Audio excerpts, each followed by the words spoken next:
Look up in the sky! It's a bird! It's a plane! It's movie night!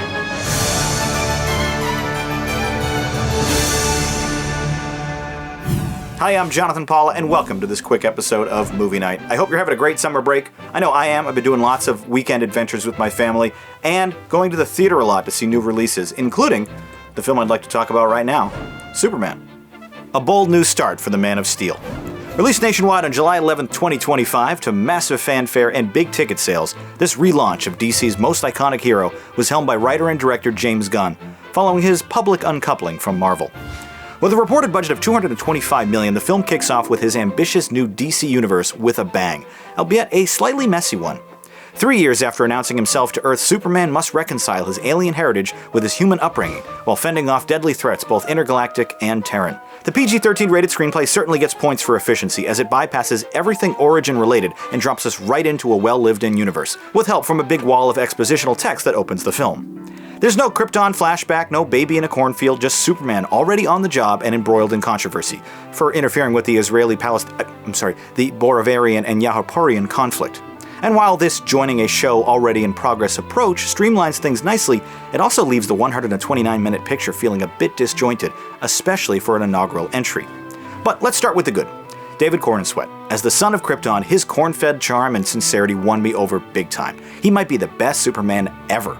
He embodies everything this character has stood for on and off the page for the last 80 years. He's optimistic, hopeful, and earnest without ever feeling bland. He looks the part, acts the part, and has the quiet strength the role demands. But I also love that he's vulnerable. Vulnerable enough to get angry, but polite enough not to ever curse. He is quick to voice his frustration at anything that interferes with his ability to just help people. I would question myself in the same situation and consider the consequences. People were going to die!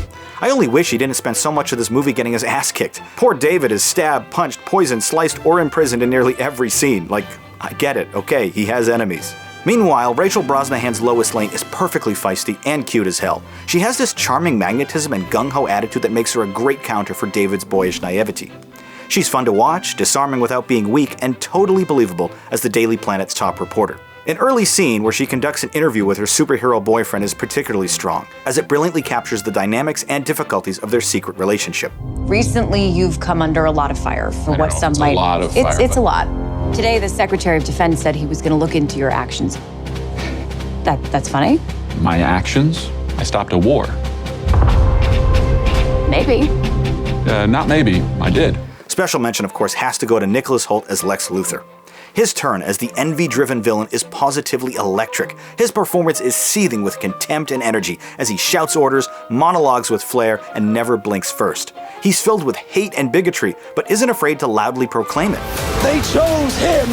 Let them die! In today's cinematic landscape of anti-heroes, misunderstood baddies, and redeemable traitors, it's refreshing to see an arch-nemesis portrayed as unambiguously evil.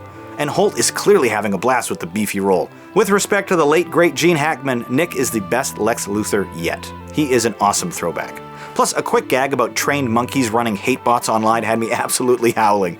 This movie isn't afraid to tackle topical issues like that and manages to do so while genuinely being hilarious. Gunn's direction is, as always, able to find the humanity in these larger-than-life characters. The best moments, though, are the more grounded ones. Lois and Clark sharing a tender conversation of reconciliation in an apartment. Soups and Lex going toe-to-toe over the whereabouts of a canine, or the playful banter of coworkers inside the Daily Planet. The big kaiju-toppling fights and multiversal jailbreaks might supply fun moments of action and levity, but it's the quieter moments that are the film's strongest. Like a brief but moving scene with Pa Kent, played by Pruitt Taylor Vince, who reminds his adopted son, "Your choices, your actions, that's what makes you who you are." As for what didn't work, we bounce between different locations every few minutes in this film. The Daily Planet, a pocket universe, Lex Luthor's high-rise, a Middle East war zone, the Fortress of Solitude. It's a lot. Frankly, the plot is overstuffed with all of these parallel stories. There's a lot going on here. Like when our heroes attempt to escape from that pocket universe and Crypto the Flying Dog is fighting alongside an elemental man near a river of anti-protons, I just didn't understand what was happening or why it was important. Can anyone get hurt? Is this dangerous? Is the green baby gonna be okay? The cast of supporting heroes doesn't help this scattershot presentation either. Isabella Merced as Hawkgirl does nothing for the script, while Nathan Fillion's Green Lantern is included exclusively for comedic punchlines. For All Mankind's Eddie Gathke was pretty terrific as Mr. Terrific, thanks to more screen time than his Justice Gang counterparts, but his inclusion still pulls focus away from where it should be. Superman. I wanted more Kal-El and less of these costumed also-rans.